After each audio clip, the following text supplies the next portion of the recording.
시청자 여러분 안녕하세요. 경제 지식과 문화 정보를 다루며 여러분의 오전을 책임지는 시간 유민영의 경제 돋보기, 저는 진행을 맡은 앵커 유민영입니다. 오늘 5월 5일 어린이날 아침입니다. 오늘 계속해서 좋은 날씨가 이어진다고 하면서 나들이 하기 딱 좋은 날씨가 됐는데요. 한낮에는 어제처럼 포근하지만 아침 저녁에는 조금 쌀쌀한 날씨 계속된다고 하니까 나들이 하시는 분들 꼭 옷들 잘 챙기시기 바랍니다.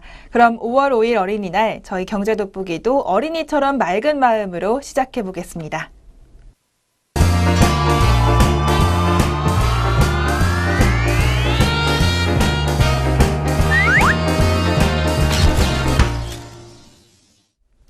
첫 순서는 최신 경제 이슈를 빠르고 깊게 들여다보는 시간, 동향 돋보기 시간입니다. 오늘 동향 돋보기에서는 업종별 수출 전망 알아보도록 하겠습니다. 먼저 대한상공회의소, 최근 수출기업 500여 곳을 대상으로 업종별 수출 전망과 정책과제 조사를 실시했다고 합니다.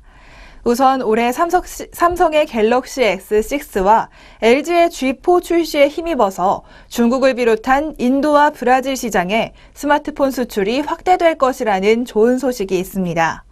또 할랄 식품에 대한 관심이 커지면서 지난해 주춤했던 식품업계에도 수출 바람이 불고 있습니다. 반면 철강업계와 조선업종은 중국과 일본과의 경쟁 격화로 올해 역시 우울한 수출 실적을 보일 것으로 전망되고 있습니다. 구체적인 수치로 한번 살펴보도록 하겠습니다. 수출 전망 지수가 나왔는데요. 이 수출 전망 지수란 수치가 100을 넘으면 올해 수출 여건이 지난해보다 나아질 것이라고 판단하는 기업이 더 많다는 뜻이고요. 반대로 100 아래가 나온다면 수출 여건이 더 나빠질 것으로 판단하는 기업이 많다는 의미입니다. 올해 조사한 수출 전망 지수에 따르면 반도체와 가전, 음식료 등 경박 단소 업종의 수출은 지난해보다 늘어날 것으로 전망되는 한편 유화, 철강, 조선 등 중후장대 업종의 수출은 줄어들 것으로 보입니다. 반도체와 LCD 업종의 수출 전망 지수는 133.3으로 가장 높았고요. 음식료 132.4, 정보통신 가전 117.3으로 기준치인 100을 상회하는 모습이었습니다. 반면 유화는 75, 자동차 부품은 84.4, 철강은 89.2, 조선 기자재 업종은 91.3을 기록하면서 기준치인 100을 하회했습니다. 이런 가운데 정보기술업계, IT업계에서는 올 한 해 삼성과 LG가 만든 스마트폰인 갤럭시 S6와 G4에 대한 기대감이 굉장히 높습니다. IT업계 관계자는 스마트폰과 반도체가 IT 제품의 수출 증가를 견인할 것이라고 예상하면서 갤럭시 S6와 G4가 중국을 비롯한 인도와 브라질, 러시아 등 브릭스 시장을 중심으로 수출을 늘릴 것이라고 전망하고 있습니다. 또 식품업계는 한중 FTA와 할랄 식품이 수출 증가를 견인할 것으로 기대하고 있습니다. 일부 식품업계는 수출 시장이 올해 활기를 띨 것으로 예상하고 관련 태스크포스 팀을 만들기도 했습니다. 반면 철강업계는 좋지 못한 소식입니다. 주변국들의 견제로 올해 우울한 수출 성적표를 받을 것으로 예상하고 있습니다. 철강업계 관계자는 수출의 상당량을 차지하는 중국 철강 시장에 한중일 경쟁이 격화되고 있다며 중국산 철강 재고도 여전히 많이 쌓여 있는 상황이라고 말했습니다.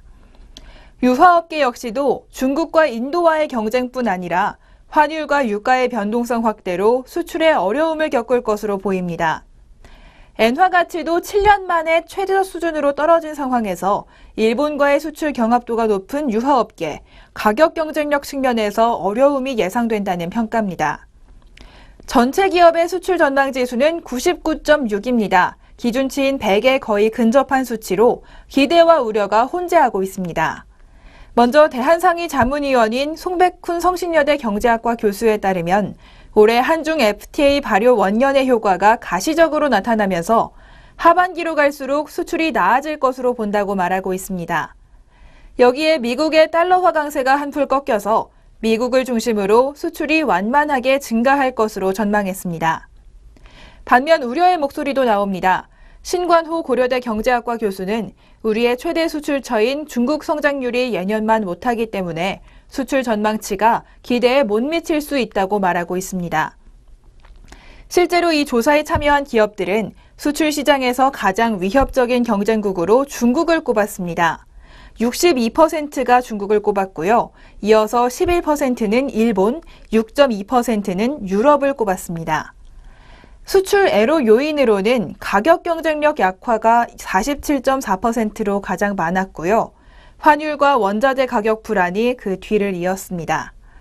실제로 유럽에 수출하고 있는 한 금속업체 관계자는 수출에서 무엇보다 가장 큰 어려움은 중국산 저가 제품의 유입이라며 높은 수준의 기술과 서비스로 대응책을 마련하고 있지만 인건비와 자재비 등에서 압도적인 우위를 점하고 있는 중국과의 경쟁에서 상당한 열세라고 지적하고 있습니다. 이를 돌파하기 위해서 장기적으로 수출 지역을 다변화하고 전환할 의향이 있다고 답한 기업은 45.6%에 달했습니다.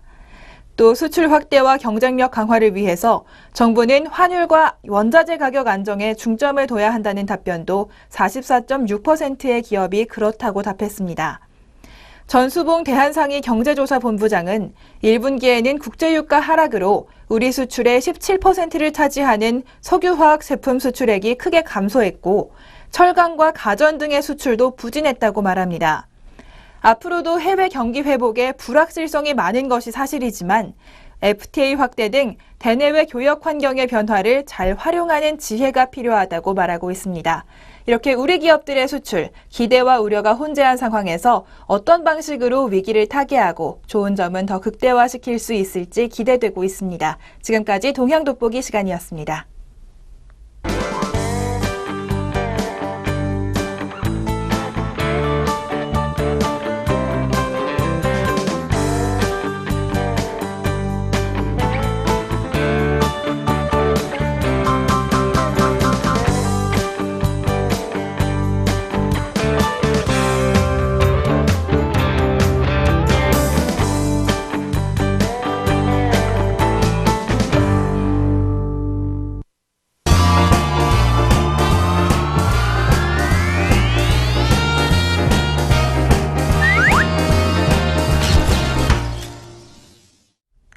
이번 순서는 아리송한 단어 확실하게 잡아가는 시간, 용어 돋보기 시간입니다.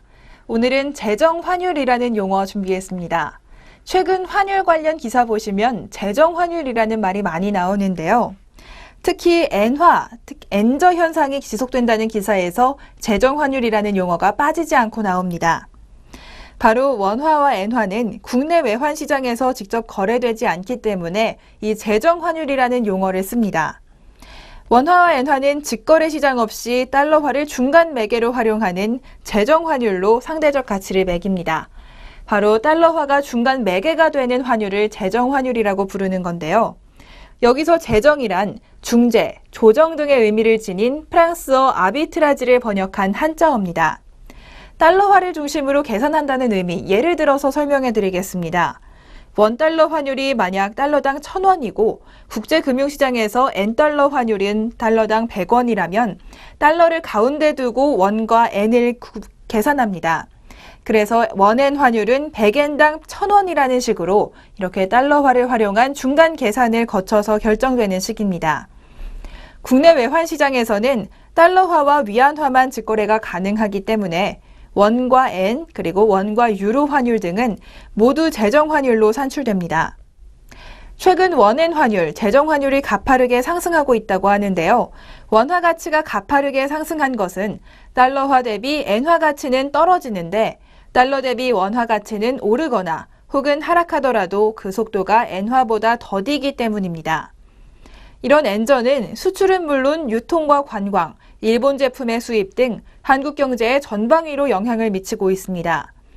특히 자동차와 철강 등 일본 기업과 수출 경합도가 높은 산업이 엔저를 등에 업고 가격 경쟁력을 높인 일본 기업과의 경쟁에서 밀릴 수 있다는 우려가 크게 나타나고 있습니다. 원엔 환율은 달러를 매개로 자동적으로 계산되기 때문에 우리 환율 하락을 직접 막을 대응 수단이 없다는 것이 우리 당국의 고민입니다. 원엔 환율을 떠받치기 위해서는 기준 환율이 되는 원달러 환율 조정에 나서야 하는데요. 하지만 중소개방경제 국가에서 기축통화국인 미국이나 일본처럼 과감한 양적 완화나 제로금리 정책을 쓰기도 어렵습니다. 외환시장에 대한 모니터링을 강화하고 구두 개입이나 재정 정책을 통해 대응하는 수밖에 없습니다. 그런데 미국 재무부가 지난 9일 주요 교역국의 경제 환율 정책에 대한 반기 보고서를 통해서 우리나라 정부의 외환시장 개입을 지적하고 나섰습니다. 그 이후 정부의 개입 여력은 약화되고 있다는 평가가 나오는데요. 서정훈 외환은행 연구위원은 미국과 일본이 각각 자국 통화 약세를 유도하는 상황에서 우리는 상대적으로 피해를 볼 것이 명백하다고 말합니다. 당국은 우리 입장을 대변할 수 있는 방안을 더 적극적으로 강구해봐야 한다는 지적이 많이 나오는 상황입니다. 오늘 용어 돋보기에서 재정환율 그리고 원엔 재정환율 그 여파들에 대해서 살펴봤습니다. 지금까지 용어 돋보기 시간이었습니다.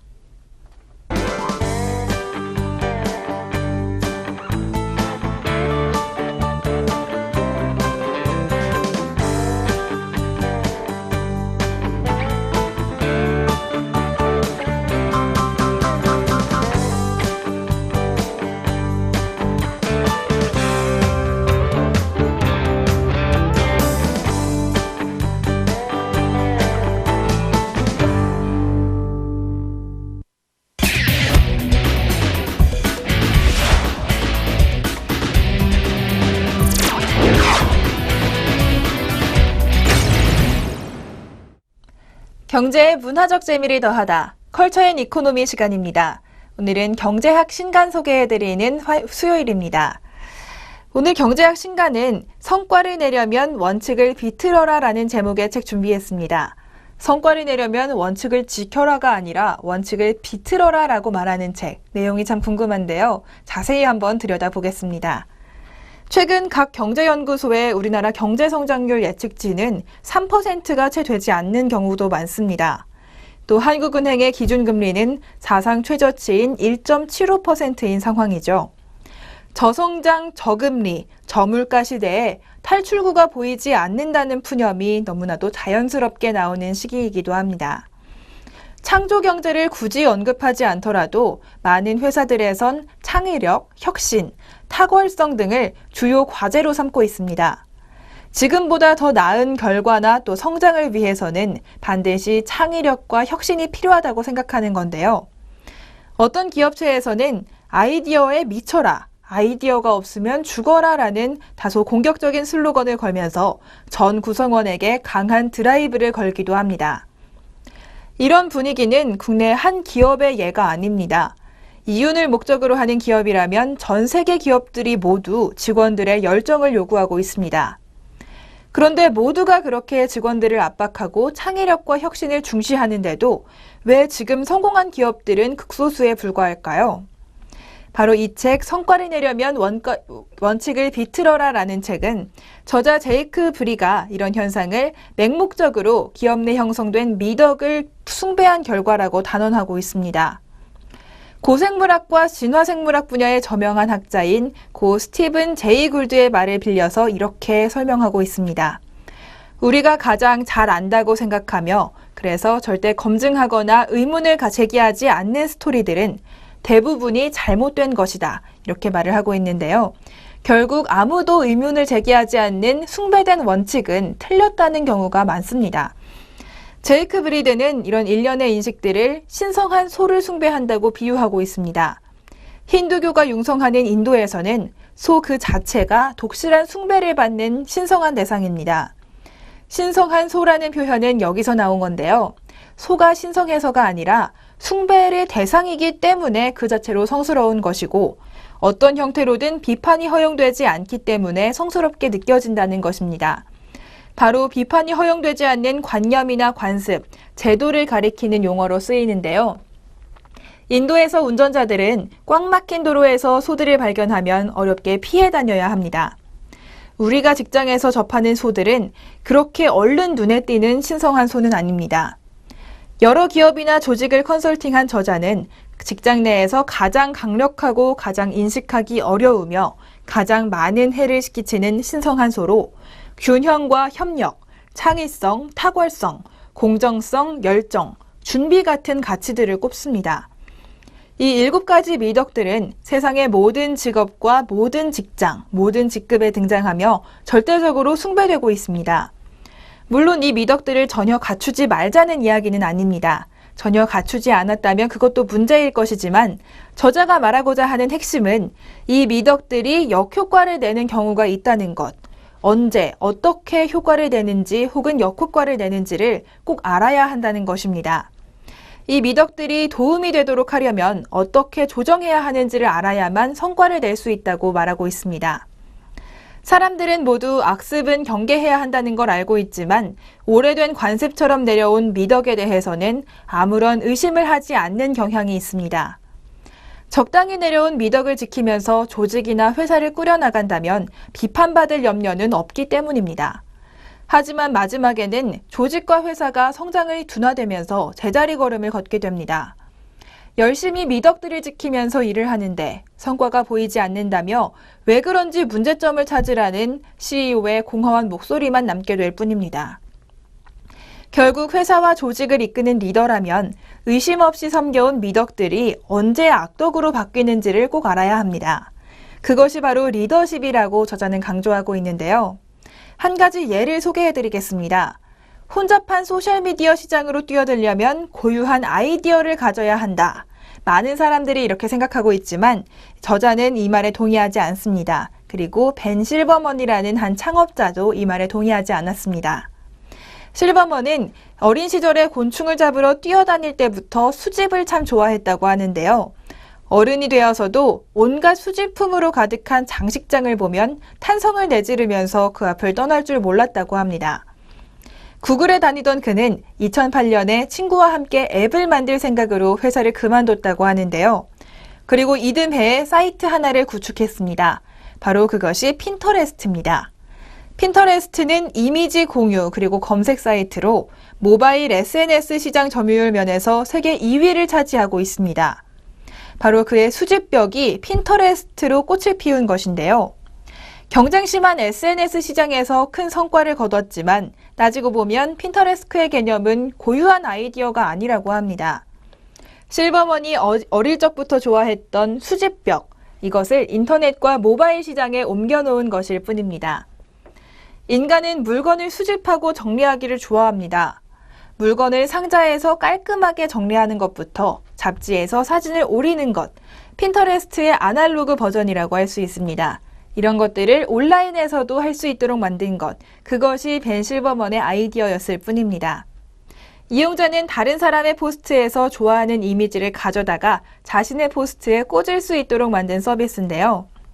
핀터레스트의 성공은 용도 변경이라는 개념에 기초하고 있습니다. 이용자는 포스트를 보고 자신만의 방식으로 분류하고 다른 사람들은 그것을 보고 또 다른 영감을 얻습니다. 이렇게 실버먼은 존재하는 것을 활용했는데요. 이용자들에게 이미 익숙한 수집이라는 취미, 다른 방식으로 보여줬을 뿐입니다. 이렇게 오랜 미덕인 새로운 아이디어가 필요하다는 것을 과감히 비틀어서 성공을 이끈 핀터레스트의 예를 보듯이 사람들이 생각하는 오랜 미덕이 당연하지 않다는 것을 이 책에서 보여주고 있습니다. 어린 물고기가 자신이 매일 헤엄치던 물이란 존재를 인식하지 못하는 것처럼 협력, 열정, 최고가 아니면 받아들이지 않겠다는 탁월성이라는 물속에 빠져 있다는 것을 우리는 이 책을 덮으면서 깨닫게 된다고 합니다. 성과가 잘 나지 않을 때는 지금 신성시 여기는 것, 당연시 여기는 미덕들을 한 번쯤 의심해 볼 필요가 있다는 것입니다. 눈을 돌려서 주위에 숨겨진 이른바 신성한 소들을 찾아보면 사방에서 이유 없이 숭배되고 있는 신성한 소들을 우리는 보게 될 것입니다. 이렇게 신성한 소들을 없애고 또 당연하게 여겨졌던 미덕들을 비틀어보는 것, 성공의 지름길이라고 알려주는 책, 성과를 내려면 원칙을 비틀어라, 오늘 소개해드렸습니다.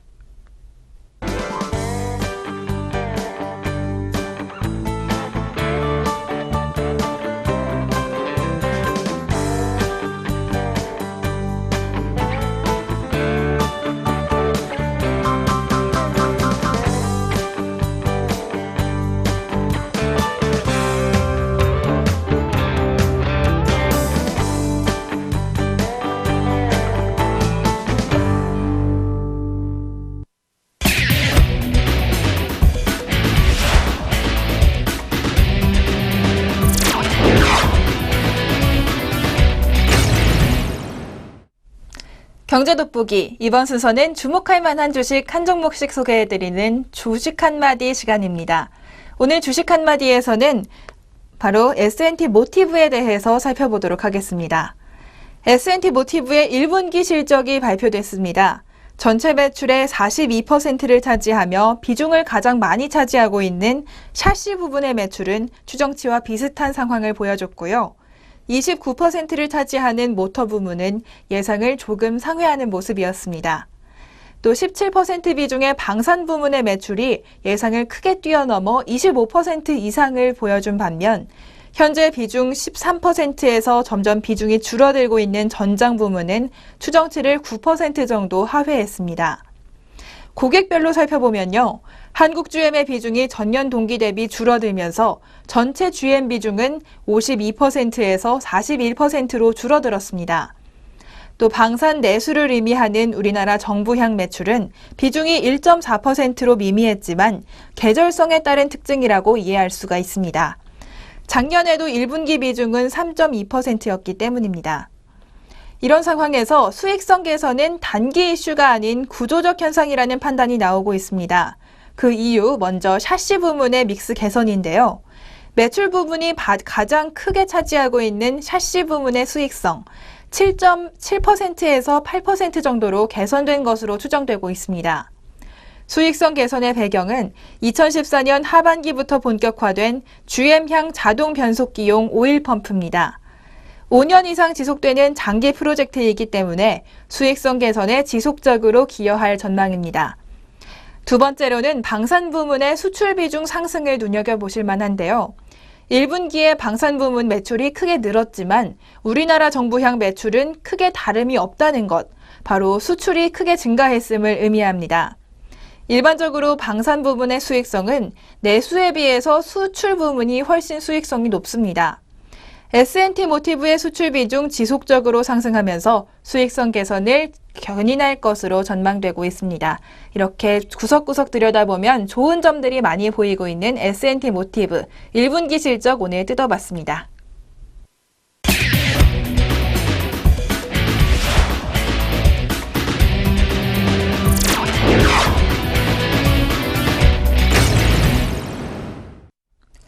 경제적으로 사느라 지친 삶 가운데 쉼표가 되는 시간, 3분 문학 충전 시간입니다. 오늘 5월 5일 어린이날을 맞아서 가족을 생각나게 하는 시 한 편 준비했습니다. 아이를 위해서 외출 준비하고 계시는 분들도 많으실 것 같은데요. 가족 중에 어린이가 없더라도 오늘 어린이날을 맞아서 함께하는 사람들과 가족들에게 어린이가 된 것처럼 사랑을 표현해보는 건 어떨까 싶습니다. 가족을 떠올리게 하는 강대환 시인의 가족이라는 시 함께 들어보시겠습니다. 가족 강대환 사랑의 울타리 만들어 거센 비바람 몸소 막아내고 행복의 꽃 찬란하게 피어있는 곳 까르르 까르르 꽃들이 웃는다. 이토록 세상살이 힘들다 말들 해도 층층 돌담 가시밭길 맨발로 가도 사랑하는 가족이 있기에 행복합니다. 고통을 웃음으로 참아내며 아버지의 그늘진 모습, 축 처진 어깨 보이기 싫어서 때론 큰 소리로 윽박을 지르기도 하지만 평생을 어루만질 나의 가족들 그리울 땐 한달음에 달려가 끌어안을 가족이 있어 행복합니다. 시인의 말처럼 그리울 때는 한달음에 달려가서 끌어안을 수도 있는 사람들이 바로 가족이지만 또 괜히 끌어안기엔 부끄러운 마음이 드는 것도 사실입니다. 오늘 어린이날을 맞아서 어린이였던 시절 부모님께 스스럼 없이 안겼던 것처럼 용기 내서 아이처럼 달려가 보시면 어떨까요?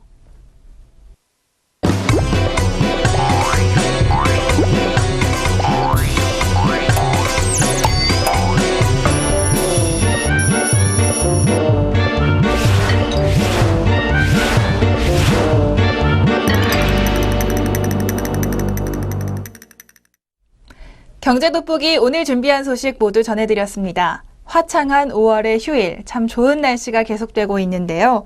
오늘 휴일 정말 맑은 날씨에 좋은 하루 보내시고요. 내일 10시 30분에 저희와 다시 함께 해주시기 바랍니다.